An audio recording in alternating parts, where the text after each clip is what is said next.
He's supposed to be one of the more right-wing guys. Shapiro's more of your traditional conservatives. Charlie Kirk was really more MAGA aligned, a little more nationalist. And he would go to these events and he would say things like, we need to bring in 50 million legal immigrants. Tell me that we have too many people in this country. We have land after land after land after land. We have so much land in this country, we don't know what to do with it. If we wanted to actually grow as much food as we could possibly produce, we could feed the world 10 times over. We pay our farmers not to grow. The United States of America is an incubator for great ideas. I think we could take another 50 million highly qualified people in the next 10 years and not even feel the hit. This is Nick Fuentes laying out the foundational betrayal at the heart of the modern conservative movement. You are about to hear why the so-called leaders, the gatekeepers like Charlie Kirk and his partner in the grift, Ben Shapiro, are terrified of authentic voices. He's not afraid to call out Charlie Kirk and Ben Shapiro for their hypocrisy. Nick Fuentes is the only one willing to say what everyone else is thinking about Charlie Kirk's fake conservatism and Ben Shapiro's constant shilling for Israel. The mainstream right is terrified of real debate, and Nick Fuentes exposes that every time. I'm like, yeah, it's not really super conservative. And he would say, this was the one which is totally outrageous. He went to some kind of fundraiser with Zionists because I forget the organization, but the step and repeat banner behind him, it was in Hebrew, it was some pro-Israel group. And he's speaking in front of them, and he said that when it comes to the United States, he said, we're unique because although he loves the country, loves the Grand Canyon, and he loves the topographical features and so on, he said, you could wipe out the United States tomorrow. And if you went to a desert island and you had the Constitution, he said, that would be America. Wow. Get rid of the people and the land. When did he say this? He said this years ago, probably 2018, 2019. But here's the but. He said, so with the United States, we're unique because we are all about the Constitution. People don't matter. The land that we love doesn't matter. People don't matter, It's all about the paper. Which is not true, by the way. I think our land matters. I would strongly disagree. I think our land matters, and I think the people matter. Totally. Well, a lot. I guess they don't because they're just flooding them across the border. Well, and Liberia has our Constitution. They're not doing No, exactly. So hot, I think the people matter quite a bit. Right. And our land is pretty amazing here. I think we're the most beautiful country in the world. Right. Well, we're a nation, Well, and here's the important part. He goes, Israel is not like that. He goes, because the Israelis have a connection to the land. He goes, you take away the land from Israel, it's no longer Israel. This is why Nick Fuentes is a threat to Charlie Kirk, Ben Shapiro, and the entire conservative establishment. He's not afraid to call out the double standards and the total lack of backbone from people like Charlie Kirk. Nick Fuentes is the future of the right, and the establishment can't stand it. And it's like, hang on a second. So the American people can be replaced by immigration. We could lose our land. That is not essential to America's identity. But Israel must have the land and must have the people, and the Arabs got to go, and they get to do deportations, and they get to have a border, and they get to, because there's such a striking difference. Like in America, you can't talk about limiting immigration. You can't talk about how the country's becoming minority white. In Israel, they literally say we have to get Palestinians out. There's too many of them. In other words, they want to make sure it's a majority Jewish state to protect the identity and culture of the country.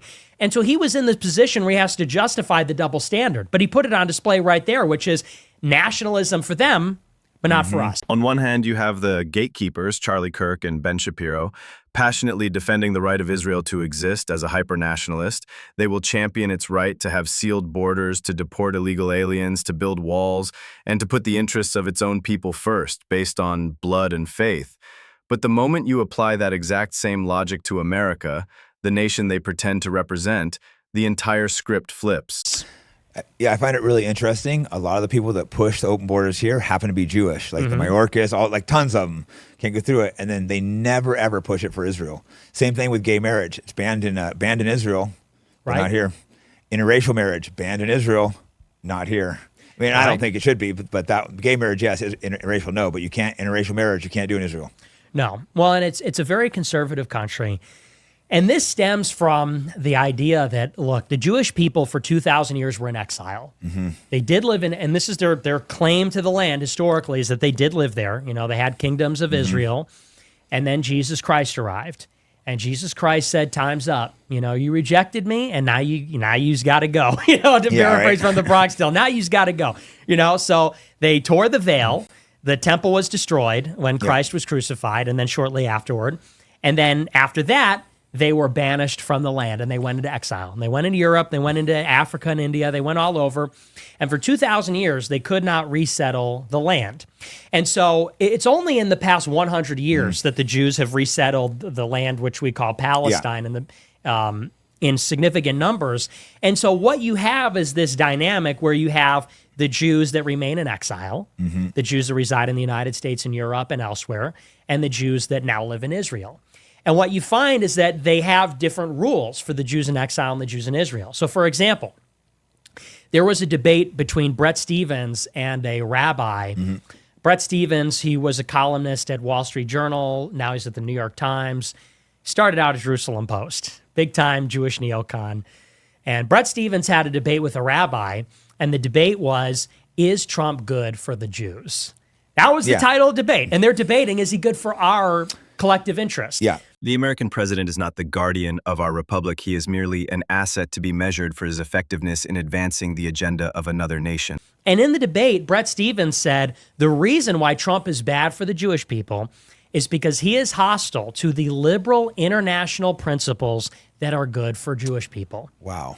And there's a premise here. There was an article in The Atlantic a few weeks ago. It said this is the end of the golden age of American Jewry. It was written by a Jewish person. And it said that 100 years ago, you know who invented the melting pot narrative about America? A Jewish person. With the explicit intention, because when they got here, the native people realized they're different. You know, they speak Yiddish, they practice Judaism, they're ethnically different. And so like the Irish and Italians, Jews were not welcomed. So Jews thought it would be beneficial for them to be tolerated in the country and for them to ascend the ladder, that the country now be multicultural. You know, now America's not a white Christian country. America's for everybody. We're a big melting pot. Anybody could be American. And they say it, that opened the door for them to rise up and for them to become influential in Hollywood and government. And, you know, the quotas in the elite universities were eliminated. Now they're comprise significant proportion of the attendees of the Ivy League schools. And so, you know, to put it plainly, in America, they say we have to have open borders and we have to be multicultural and tolerant and liberal because that's good for Jewish people. Because only in that paradigm are Jewish people whose culture is different tolerated, and are they allowed to, you know, take control of the government or the media, whatever. In Israel, however, it's beneficial for them to have a closed society. Because when they have a state, they have to protect its identity. You know, when they're under siege by foreign powers and invaders, they have to build giant walls in the West Bank and the Gaza Strip. They have to do preemptive strikes against their enemies. They have to do, by any means necessary, secure their state. So in Israel, they have something like a fascist, identitarian, ethno-state. So for the Jews in exile, they're going to push total liberal internationalism. For the Jews in Israel, they're going to push closed borders, ethno-nationalism. You know, some Netanyahu's trying to build like a fascist dictatorship there. You know, and it's like, so it's different rules, but it all comes down to what's good for them as a people.